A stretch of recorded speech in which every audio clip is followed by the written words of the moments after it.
तर आम्ही निघालो होतो नाशिकला जाण्यासाठी. 10-12 दिवस इथे राहून इथून निघूशीच वाटत नव्हतं.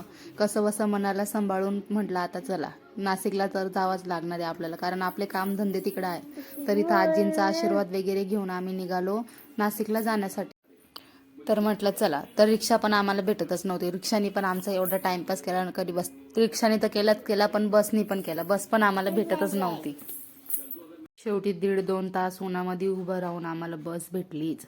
बसमध्ये बसल्यानंतर थोडंफार पहिले खाण्यासाठी घेतलं आम्ही, कारण आहे ना घरून निघताना आम्ही थोडंसं सुद्धा काहीच खाल्लेलं नव्हतं, फक्त चहा पिलेला होता.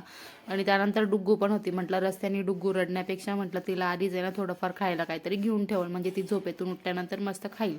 तर घरी आल्यानंतर आहे ना मला व्हिडिओ काढायला जमलंच नाही. तर इथं डुग्गूचे पप्पा आहे ना गाडी अशी साफ करत होते ना, जसे काही ना 2-3 वर्ष त्या गाडीपासून लांब होते.